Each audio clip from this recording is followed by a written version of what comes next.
Hermanos, el profeta Oseas que habla a el pueblo de Israel. Recuerden que después de Salomón se divide el reino y Oseas pertenece a aquellos profetas que están hablando a Israel, no a Judá específicamente. Por eso hace esa referencia a tu becerro, oh Samaria, te hizo alejarte. Eh, o sea, lo que en un principio hizo que Israel se alejara, que fue, recuerdan que Jeroboam pone ídolos para que no tengan que descender hasta Judá y el reino se le pudiera mantener a Jeroboam. Esa actitud idólatra continuó. Ahora, el capítulo 8, hermanos, es un capítulo donde la gravedad del pecado es demostrada. La gravedad del pecado es demostrada y, no obstante, la misericordia de Dios aún luce aquí.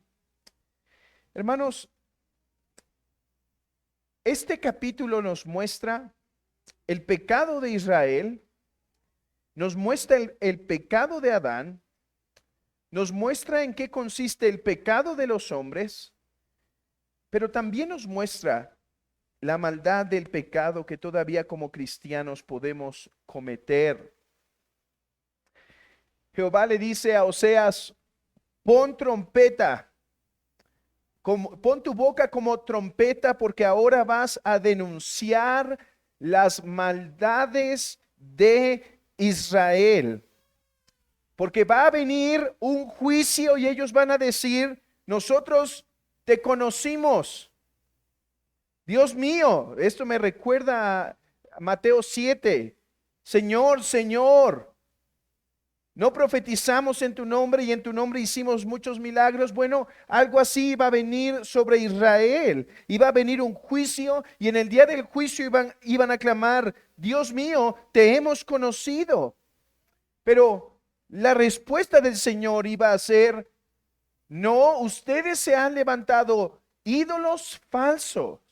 Ustedes han hecho ídolos de la plata, se han confiado de otras naciones como sus ayudadores. En pocas palabras, se han olvidado de su hacedor y le han entregado su corazón a otras cosas. Hermanos, este es el gran pecado de Israel, que su hacedor, su formador, les bendijo, pero ellos se olvidaron de su Dios. Y esto nos debe recordar, como he dicho hace un momento, del pecado de Adán. Porque entre Oseas, entre lo que nos demuestra el profeta Oseas y Adán hay varios paralelos. De hecho, es en Oseas donde se dice que Israel, cual Adán, traspasaron el pacto de que Jehová había hecho con ellos. Así que el pecado de Israel, hermanos, es en un sentido la repetición. Es la repetición de la caída de Adán. ¿Por qué? Porque Dios creó a Adán santo, inocente, lo colmó de muchos bienes, lo colmó de muchas bendiciones. Pero ¿qué ocurre? Se olvidó de su Dios. Puso otro rey sobre sí mismo. Se puso a sí mismo como rey. En realidad estaba sometiéndose más bien a la palabra de Satanás y lo estaba poniendo como su Señor. Y en el día del juicio, en el día en que Jehová se aparece, Él se esconde y dice: tengo miedo de ti. Hermanos, vean estas palabras. Olvidó pues Israel a su hacedor y edificó templos, y Judá multiplicó ciudades fortificadas. Hermanos, el libro de Oseas nos da una clara visión de lo grave que es el pecado.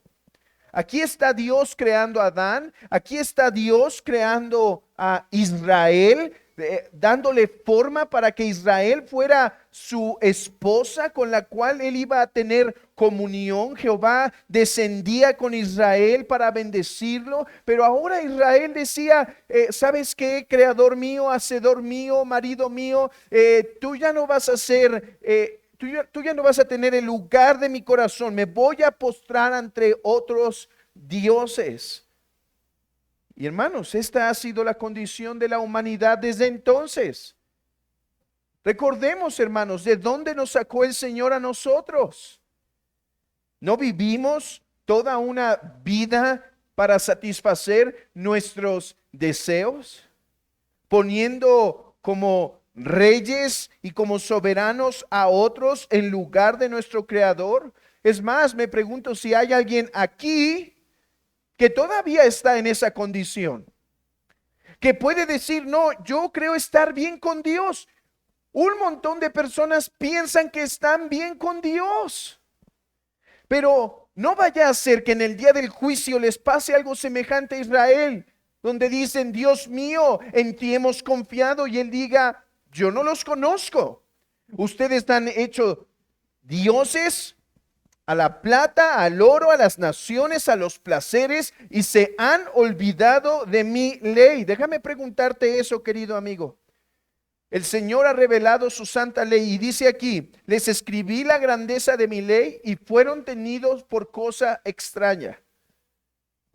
¿Es la ley de Jehová extraña para ti? ¿Es la ley de Jehová menospreciable para ti? Porque si sí, lo único que esto testifica es que seguimos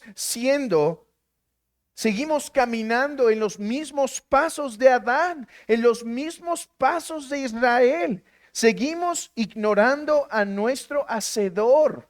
Oh, hermanos, espero que puedan palpar un poco lo obsceno que es el pecado. Dios crea al hombre y el hombre dice, Hacedor mío, tú no vas a gobernar sobre mí. Yo me voy a inclinar ante el madero. Hermanos, deben tener algo en cuenta aquí. Estos no eran simples maderos. Lo que estaba haciendo Israel era postrarse ante falsos dioses, inclinando su corazón a el mejor postor según su pensamiento. Palpen la gravedad del pecado con el mismo Israel. Dios rescata a esta nación siendo su padre pagano, Adán, Abraham, y los hace una nación y les da su presencia, y después que los ha librado dice, ya no nos queremos acordar de ti. Ahora queremos caer en los pecados de las naciones, poner nuestros propios reyes. No queremos que tú gobiernes. Esa es la esencia del pecado. Olvidarnos de nuestro Hacedor, olvidarnos de su ley y poner sobre nosotros otro rey, pensando que podemos elegir entre que el trino Dios sea nuestro Dios o cualquier otro. Ahora, hermanos, hablando como cristianos, no debería este texto darnos un poco o un mucho de aborrecimiento para el pecado. Hermanos, en un sentido, las palabras de Oseas aplican a Adán, aplican al pueblo de Israel, aplican a toda la humanidad, pero en un sentido particular, estas palabras deberían tocar nuestros corazones, porque Oseas es el pueblo elegido de Dios. Oseas está hablando al pueblo elegido de Dios en el antiguo pacto. Y ahora Oseas está hablando a nosotros por el poder del Espíritu Santo, al pueblo de Dios en el nuevo pacto, esto es la iglesia. Y este texto debe venirnos entonces como una advertencia para decir, yo soy tu hacedor, yo te formé, yo te creé, Y no solo estoy hablando de la cuestión física, sino yo te hice mi pueblo. Tú no eras pueblo y ahora yo te he integrado. Tienes sobre tu frente el nombre del Trino Dios en tu bautismo, el Padre, el Hijo y el Espíritu Santo. Te he dado el espíritu de adopción por el cual puedes clamar, Abba Padre. Recibes el sacramento de la cena para confirmarte, tú eres mío. Y hermanos, a pesar de esas bendiciones, estamos diciendo al Señor, no me importa tu ley, voy a establecer otros ídolos, no voy a arrepentirme de este pecado, Señor, no quiero alejarme de este pecado. Tengo este ídolo en el corazón y lo quiero seguir manteniendo. Estoy acariciando este pecado en lo oculto y lo voy a seguir haciendo. Hermanos,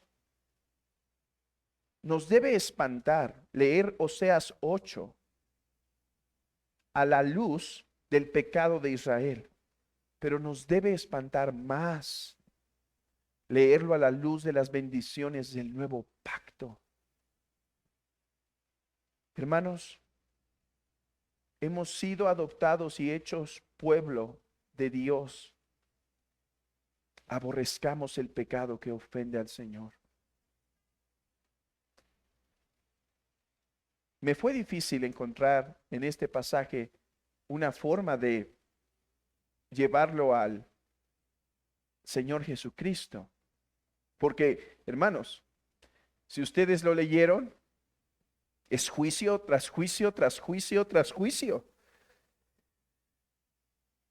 Es recordarles su pecado y su maldad. Pero la buena noticia es que no tuve que crear yo el camino hacia Cristo. Allí está, solo me había costado trabajo verlo. Vean conmigo el versículo 10. Si todavía están en Oseas 8, si no, déjenme leerlos para ustedes. Dice, aunque alquilen entre las naciones, ahora las juntaré y serán afligidos. Esta es la misericordia, hermanos. Un poco de tiempo. Un poco de tiempo. Israel, eres mi pueblo y tienes que ser afligido por un poco de tiempo. Israel, no puedo pasar por alto tu maldad. Oh, hermanos, hoy en día existen controversias sobre si Dios es amoroso o es justo. Si el amor es más grande en Dios o su justicia es más grande. Si el Dios del Antiguo Testamento es diferente al del Nuevo Testamento. Si Jehová en el Antiguo Testamento fue más severo, pero después simplemente bajó el estándar. No, mis hermanos. Dios sigue siendo el mismo Dios justo, el mismo Dios misericordioso, el cual no puede ni ser más justo ni ser amoroso, sino que es perfectamente amoroso y perfectamente justo. Y le está diciendo a Israel, va a venir juicio sobre ti por tus pecados, porque yo lo advertí y no puedo pasarlos por alto. Pero esto será por un poco de tiempo. Ahora, yo me preguntaba, ¿cómo que por un poco de tiempo?